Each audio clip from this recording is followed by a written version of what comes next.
Hello everybody, it's me, Anthony. Isaiah's not with me today. He is already in bed for the night, and I just couldn't wait to do some commentary and publish this here video. It is very fun. We have Phillip. He is a relative newcomer to our local area. Well, I don't know if he's a newcomer to the area, but I know he's a newcomer to the Pokemon thing. He's been here for a couple months doing Pokemon with us. He is playing a Shining Genesect deck, and I am playing my new flavor of the month. It is a spread deck with the new Tapu Lele from Ultra Prism. You know, the fairy one that messes your friendships up. Yeah. Okay, so we start out, we have Bulbasaur versus Tapu Koko and a Sneasel.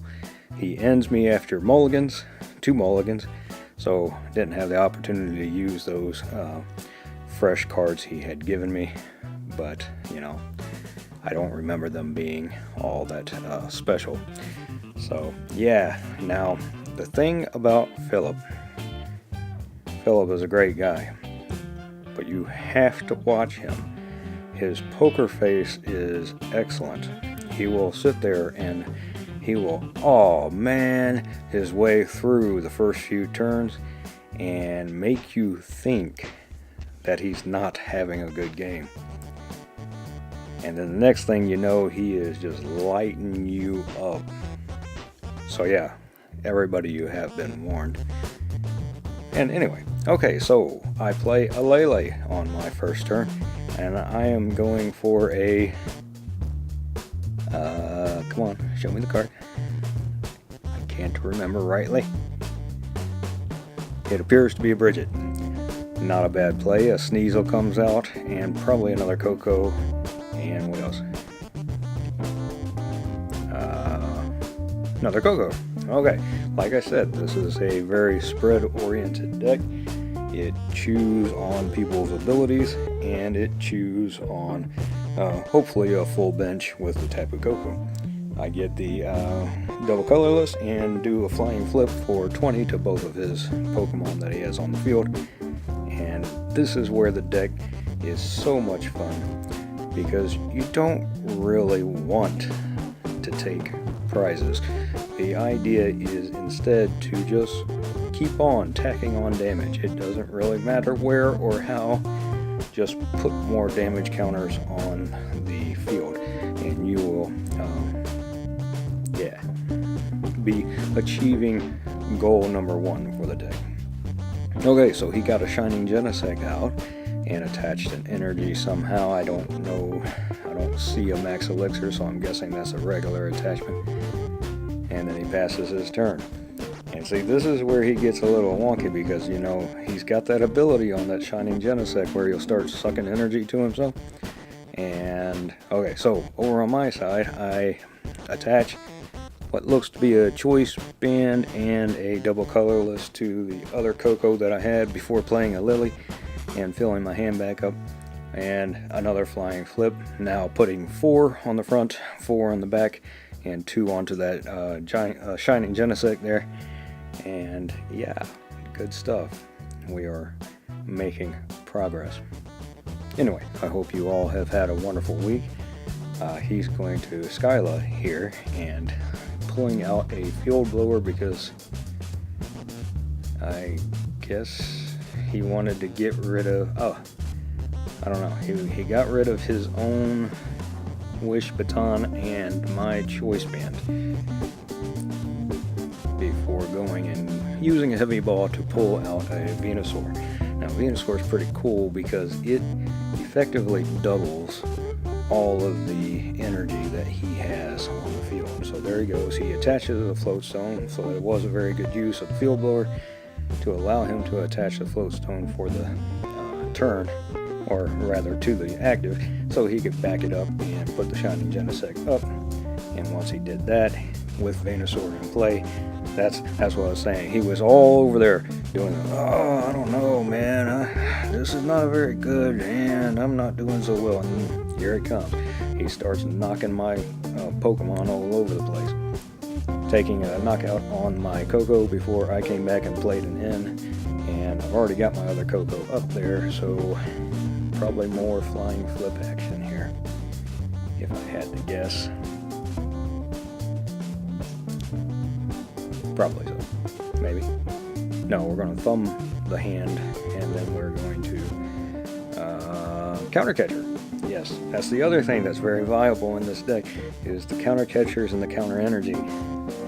Because we're not aiming to take prizes very quickly, you know, those cards become very useful. He drops another Shining Genesect, and now, let's see, he's got to figure a way to get that Venusaur out of the active. Yeah.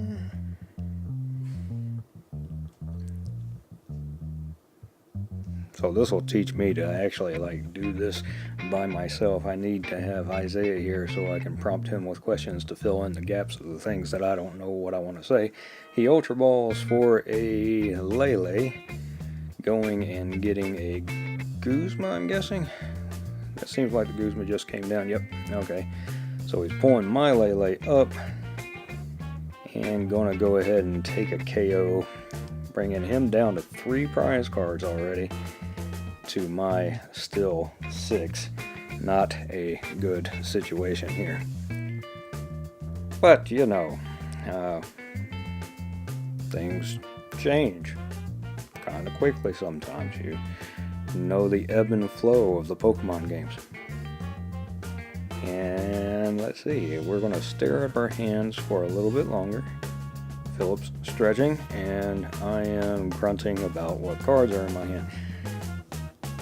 And there's a rescue stretcher to bring the Lele back. Yes, that's exactly what I was doing, grunting about it. I was like, man, I really do not want to put Lele back on the field, knowing that another Guzma was going to allow him to take another 2 prizes. I bench a Tapu Lele, the baby Lele, not the GX, before playing an N that I used from I got from the Wonder Tag. So yeah, it was kind of a necessary thing. My hand must have been utter garbage. But that's the other thing about this, is here he's at 3 prize cards, and I'm using N, and I'm able to pull 6. So yeah, not a bad deal, if you know what I mean. The only problem here is that, hey, yeah, I do have a Lele out there. That's another 2 prizes. If he can get a hold of it, I'm in a world of hurt. So, what are we doing here? Oh, now we've got the Weavile action going on.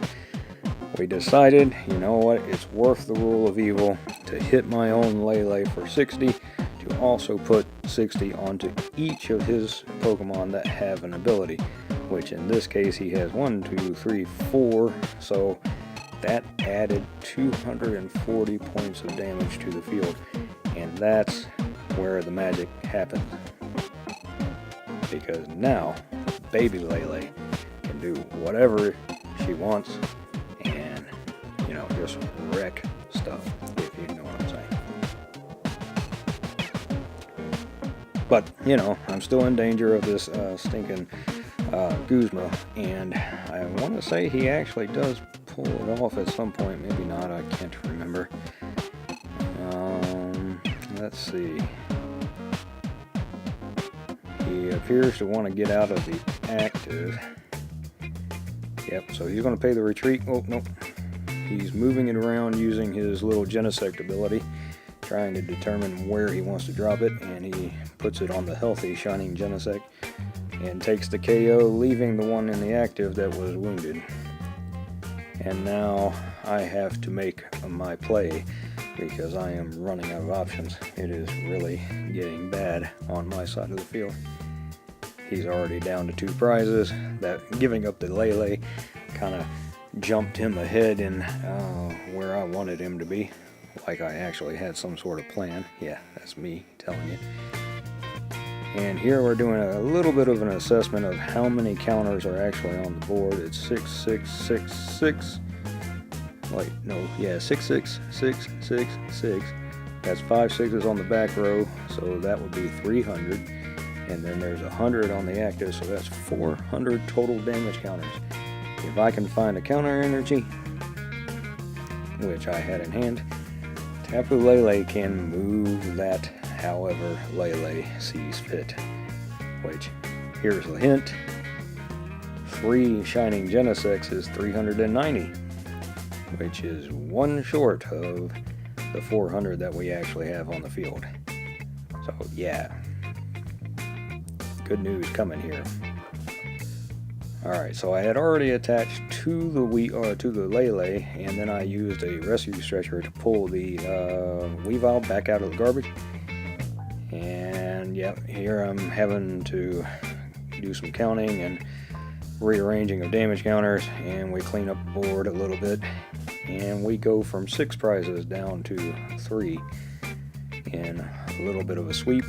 And the cool thing here is that took care of all the normal attackers that he had on the field.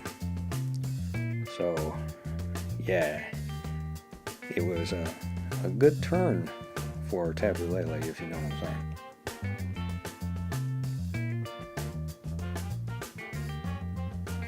Yeah. See, I gotta have Isaiah here. I can't fill in all the gaps. Alright, so he uses a rescue stretcher to bring Shining Genesect back onto the field. And now he's going to Brock's Grit to get a whole bunch of energy and another Shining Genesect back into his deck. So yeah, there comes his attacker. With Venusaur already out, all he needs is 2 energy to get to swinging again. There goes a Fomantis and a Remoraid. And does he have max elixir and energy? That's the question.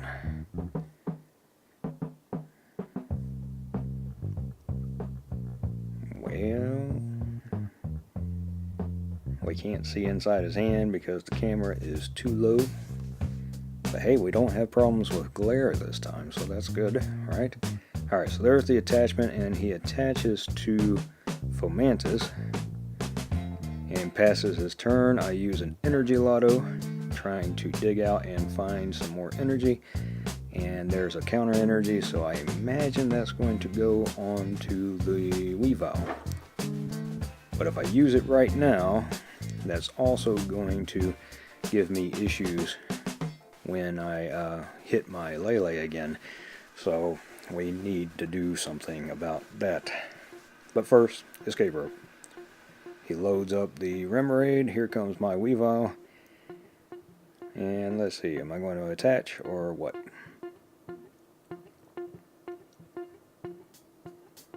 Alright, there's the attachment of the counter energy. So that makes Roll of Evil wide open, which will tag 1, 2, 3 of his Pokemon.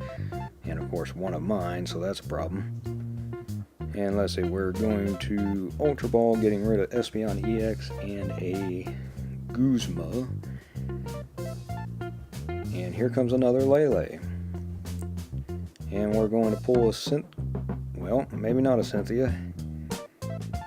We had a small glimmer of realization there that what we need is actually in the prize cards. So we go and actually pull out the Gladian, which that card is fantastic. If you run any special energy or anything where you know you're going to need, how do you say, things that aren't just luxuries. Okay, so the Parallel City was what we were after there, and it was in the prize card, so I pulled out the Gladion, grabbed the Parallel City, and was able to get the Lele's off of my bench so that Roll of Evil no longer impacted my side of things, and he wasn't going to get some cheap 2 prizes, which helps me here too, because now I'm no longer afraid of the Guzma at all, because all of my attackers are 1 prize card.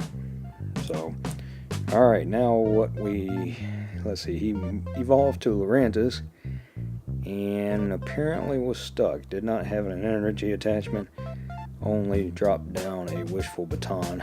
And here comes another rule of evil, putting another 60 onto all of his Pokemon that have abilities. So now it's really looking kind of bleak. He has to get rid of the Weavile in order to win or have a chance of staying in the game. And he also has to get rid of the Tapu Lele, which, yeah.